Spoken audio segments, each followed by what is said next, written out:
Imagine being told to leave your own house. Not by the police, not by the city, but by your neighbor. That's exactly what happened to Marcus, a hard-working black man who had lived peacefully in his suburban neighborhood for years. It all started one Saturday morning when Marcus opened his front door and found a sharply worded letter taped to it. The letter wasn't from the city, and it wasn't from law enforcement. It was from the Homeowners Association, specifically signed off by the president herself, Karen. The letter demanded that Marcus vacate his home for the weekend because the HOA was hosting a large neighborhood party, and apparently his presence wasn't fitting for the event. Marcus was stunned. Who tells a homeowner to temporarily move out of their own property for a block party? But as he read further, the letter became worse. Karen had written that Marcus's house did not align with the image the HOA wanted to project, and suggested that he consider relocating permanently if he couldn't comply with HOA culture. In that moment, Marcus realized this wasn't just about a party. It was personal. It was racial. Marcus knew he couldn't stay quiet. Every fiber of his being told him that silence would only give Karen more power, and he had dealt with enough of her thinly veiled hostility over the years. That evening, as the sun dipped low and the neighborhood lights flickered on, Marcus walked with determination to the community hall where the HOA was holding its weekly meeting. The building was small but always felt like a place of judgment. Neatly arranged chairs, a long polished table at the front, and a whiteboard filled with rules, regulations, and reminders. Tonight, however, it carried an atmosphere of tension. He pushed open the glass door and stepped inside. The room fell eerily silent. Conversations stopped mid-sentence, and all eyes turned to him. Some faces showed surprise, some guilt, and some even discomfort, as though his very presence was an unwelcome interruption to their carefully controlled gathering. At the head of the table sat Karen, the self-appointed queen of the HOA, with her pearl necklace, crisp blazer, and that all-too-familiar look of superiority. She forced a smile, tight and cold, the kind that carried no warmth at all. "Marcus," she said sharply, her voice slicing through the silence. "I assume you got the letter." She didn't ask. She stated it, as if her authority was unquestionable. With her hands folded neatly in front of her, she continued, "This is a community event, and we just don't think your home, or your guests, would represent us well." Marcus felt his jaw tighten. He raised an eyebrow and took a slow step forward, planting his feet firmly on the carpet. His voice was calm, but beneath it was the fire of indignation. "Represent you well? Karen, this is my home. I've paid my dues on time every single month since I moved here. I keep my yard tidy, my property maintained. Who are you to tell me to leave?" Karen leaned back in her chair, her smugness practically dripping from her posture. She crossed her arms, tilting her head slightly, as if she were addressing a child who simply didn't understand the rules. "Well," she said with a condescending laugh, "the HOA has the right to set community standards. And frankly, Marcus, your presence might make some of our guests uncomfortable." The words hung in the air like smoke, suffocating and undeniable. She wasn't talking about landscaping. She wasn't talking about noise complaints or property values. She wasn't even talking about the event itself. The implication was clear, cutting through the room like a knife. She was talking about his skin color. A murmur rippled through the room. Several neighbors shifted uncomfortably in their seats, their eyes darting between Marcus and Karen. Some stared down at the floor, avoiding the confrontation altogether, unwilling to take a side in a moment where silence itself was a choice. One older man coughed awkwardly, as though trying to diffuse the tension, but the weight of Karen's words couldn't be brushed aside so easily. Marcus felt the familiar sting of humiliation try to creep in, but he forced it back. He had lived with these subtle digs long enough. Complaints about his loud barbecues, notes about his overcrowded driveway during family gatherings, whispers about whether he really belonged in this neighborhood. But this, being told to vacate his own home for the sake of a party, was the most blatant insult yet. He straightened his shoulders, his voice steady but firm, each word deliberate. I'm not going anywhere. This is my home. I worked hard. For it, I've abided by every rule, every standard, every ridiculous fine you've thrown my way. And if you think you can intimidate me out of my own house, for your party or for your comfort, you're wrong. Karen's smile faltered for a fraction of a second, though she quickly masked it with another smirk. She glanced around the room, searching for silent approval from the other board members. A few nodded half-heartedly, but others avoided her gaze entirely. The power she usually commanded so easily didn't seem as absolute tonight. The silence stretched on, heavy and uncomfortable. A woman in the back shifted in her chair and whispered something to her husband. Another neighbor cleared his throat as if he wanted to speak, but quickly thought better of it. The tension was thick, but beneath it all, Marcus could sense something else, an undercurrent of quiet support. Neighbors who perhaps disagreed with Karen but were too afraid to say so. Karen tapped her pen against the table, a sharp clicking sound that echoed through the room. Marcus, she finally said, her tone icy, this is not about you personally. This is about community image, about maintaining a certain atmosphere. Marcus stepped closer to the table, refusing to back down. No, Karen, this is about you. It's about your prejudice, your need for control, and your belief that you can decide who belongs and who doesn't. You can dress it up however you like, but everyone here knows exactly what this is. A ripple of energy moved through the crowd. Some nodded subtly, almost imperceptibly, while others still kept their eyes fixed on the floor. Karen's face flushed red with anger, but Marcus no longer cared. He had spoken the truth out loud, and once it was said, it couldn't be unsaid. The silence broke when one neighbor finally spoke up, her voice quiet but steady. He's right, she said. This isn't fair. A few others murmured in agreement, emboldened by her courage. Karen shot them all a glare, but the crack in her authority had already formed. Marcus stood tall, meeting her gaze one last time. I'm not going anywhere, he repeated, his voice echoing with finality. This is my home, and no one, not you, not the HOA, not anyone, has the right to take that from me.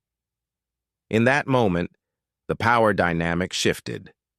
For the first time, Karen wasn't the unquestioned voice of authority in the room. For the first time, Marcus wasn't standing alone. As word spread through the neighborhood, whispers began to circulate on front porches, over backyard fences, and in hushed conversations at the local coffee shop.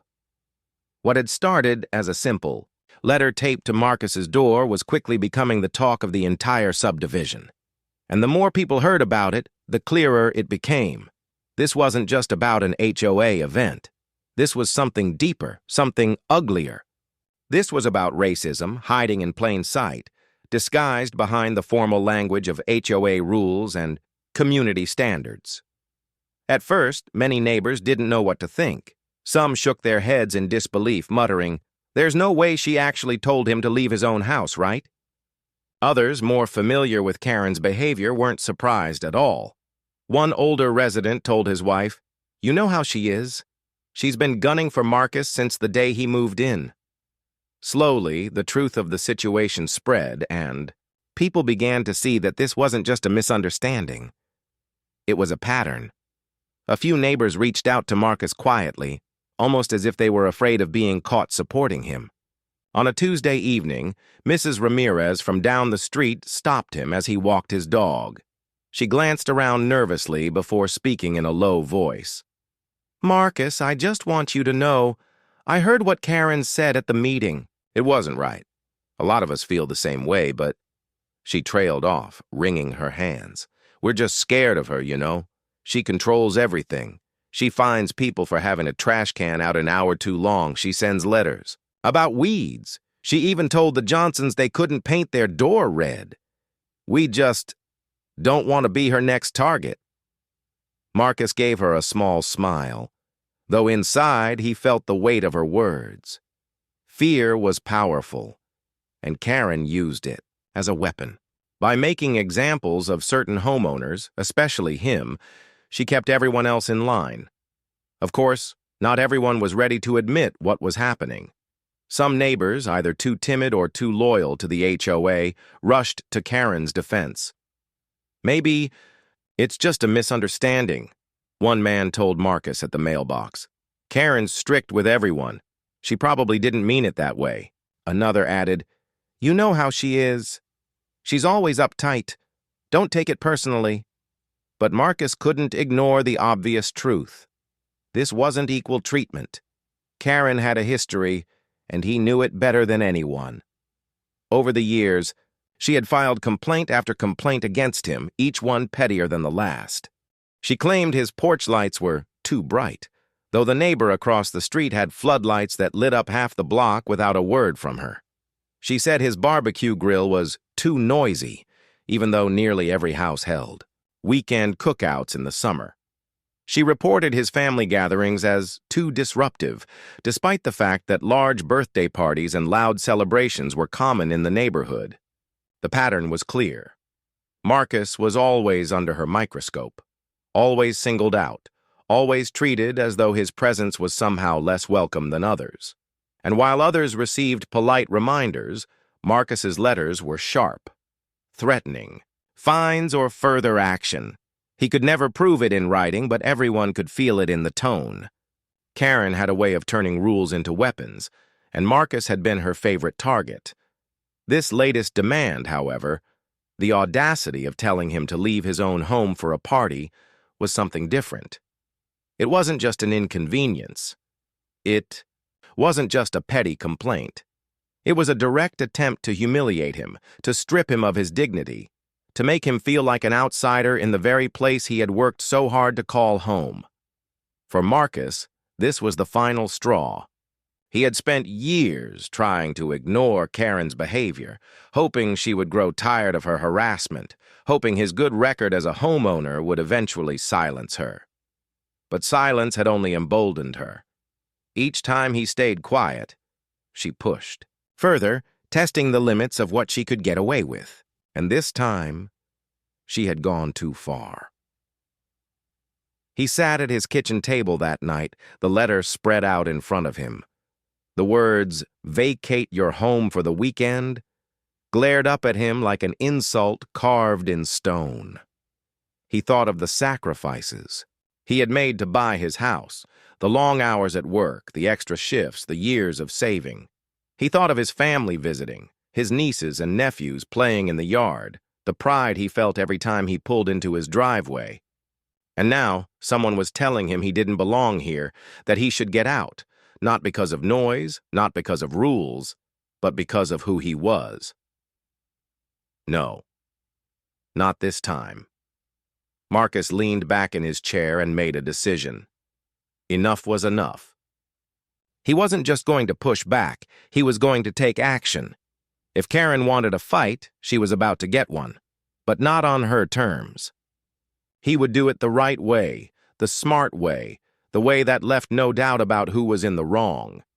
He grabbed his phone and began typing out notes, outlining what had happened, listing the past complaints she had filed, and saving the letter as evidence. This wasn't just a matter of pride anymore. It was about justice.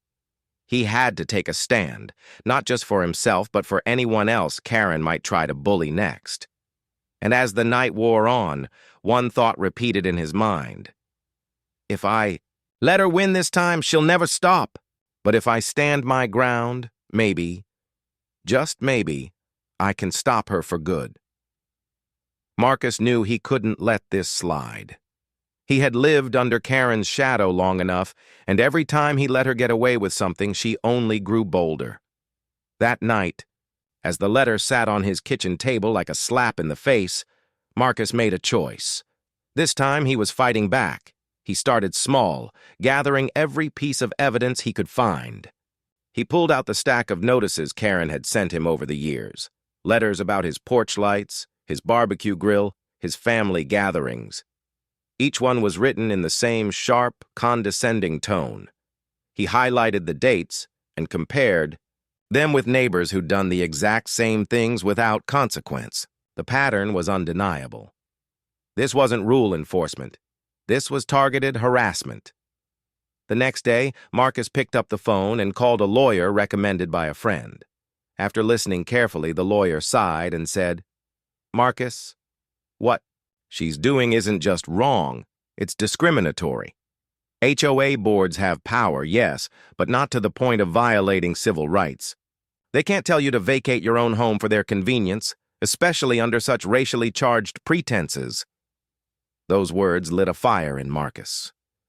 For the first time, someone confirmed what he had always known deep down. Karen wasn't just strict. She was discriminatory. And now he had the chance to hold her accountable. The lawyer advised him to document everything and file a formal complaint with the city's housing authority. But Marcus didn't stop there. He knew that people needed to see what was happening, not just officials, but his entire community. So he reached out to a local reporter known for covering neighborhood disputes. When Marcus showed the reporter the letter, she raised her eyebrows in disbelief. "She actually put this in writing?" she asked, shaking her head. "That's not just bold, that's reckless. I'll look into this." Within days, the story appeared online. Black homeowner asked to vacate his own house for HOA event. The headline alone sent shockwaves through the community. People shared it on social media, neighbors whispered about it at the grocery store, and suddenly, Karen's carefully crafted image as the protector of community standards began to crumble. Karen, of course, was furious. She tried to downplay the letter, calling it a miscommunication. At the next HOA gathering, she claimed, "This was never about race. It was about ensuring our event ran smoothly." But few believed her anymore. The more she tried to spin the story, the more defensive she sounded. Then came the day of the HOA party. Marcus had already decided he wasn't going anywhere. Instead, he invited his family and friends over for a small barbecue in his backyard.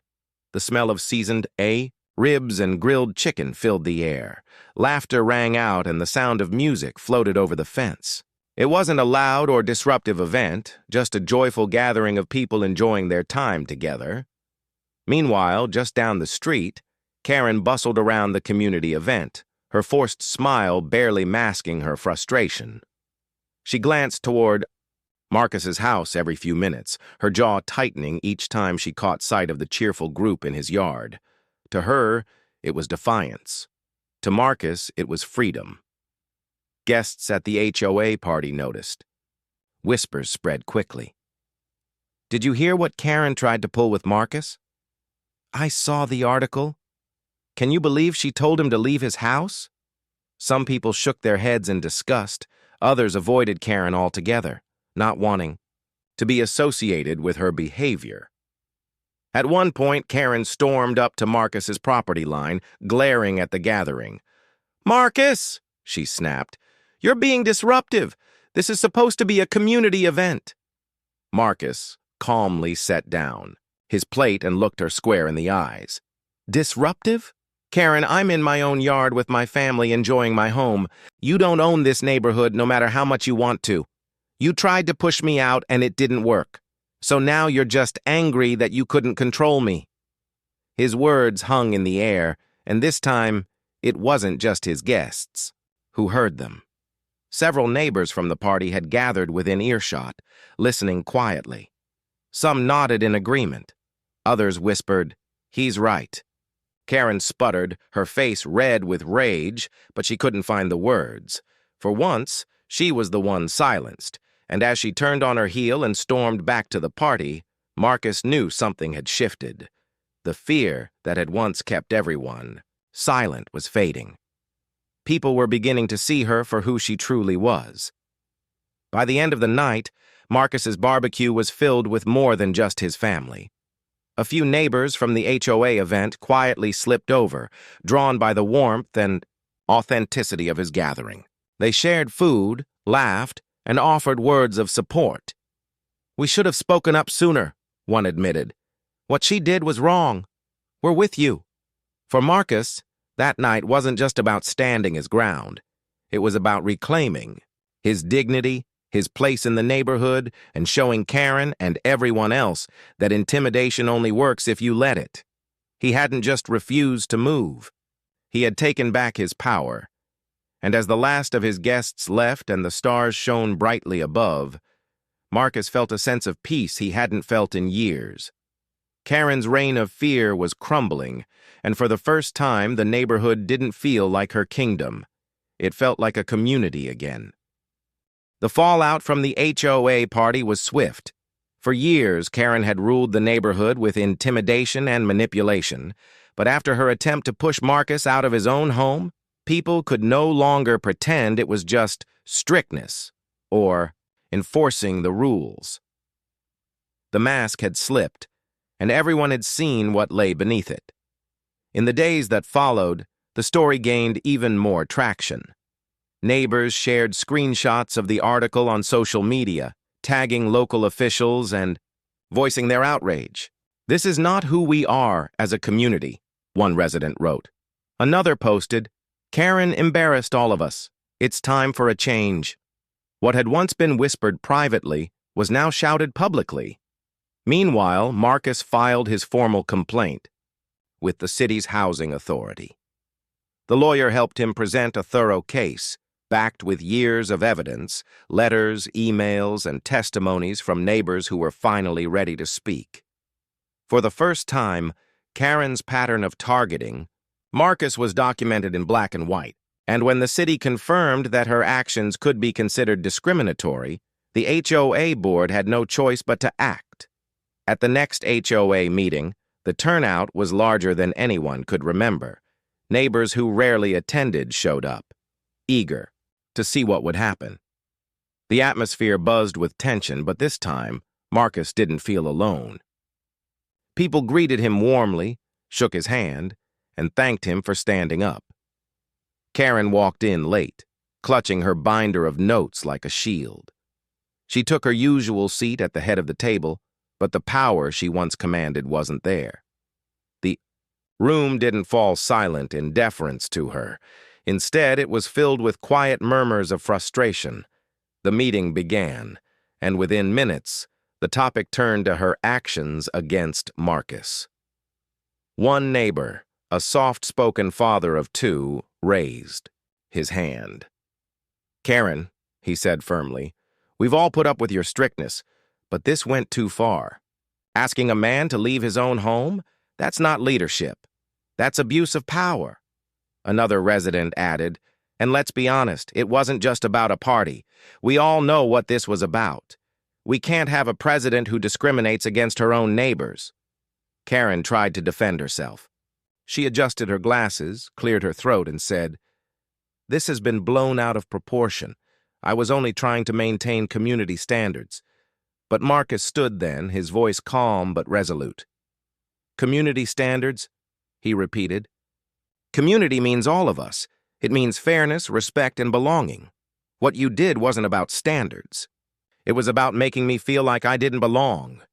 But I do belong. I worked hard for my home. I pay my dues like everyone else, and I refuse to let prejudice drive me or anyone out of this neighborhood." The room fell silent for a moment. Then, applause erupted. It started with one person, then another, until nearly the entire room was clapping. Karen's face flushed crimson as she sat frozen in her chair. A motion was put forward to remove her as HOA president. The vote wasn't even close. Hands shot up across the room. Neighbors who had once been too afraid of her wrath were now united. Karen was out. In the weeks that followed, things began to change. The HOA board, under new leadership, focused on building trust rather than fear. Rules were still enforced, but with fairness and consistency. People felt freer, lighter, no longer under the constant threat of nitpicking fines or judgmental stares. For Marcus, it was a moment of quiet victory. He hadn't just stood his ground. He had changed the culture of his neighborhood. One evening, standing in front of his home, he reflected on everything that had happened. For so long, he had considered moving away, tired of the constant harassment. But now, he felt proud to stay. At the following community barbecue, Marcus was asked to say a few words. He looked around at the faces, neighbors who had once avoided eye contact, but now smiled warmly at him. He took a deep breath and said, "This isn't just about me. It's about all of us, about creating a neighborhood where no one feels unwelcome or unwanted, where everyone has the right to feel at home. That's what community should be." The crowd cheered, raising their cups in agreement. For the first time in a long time, Marcus felt a genuine sense of belonging.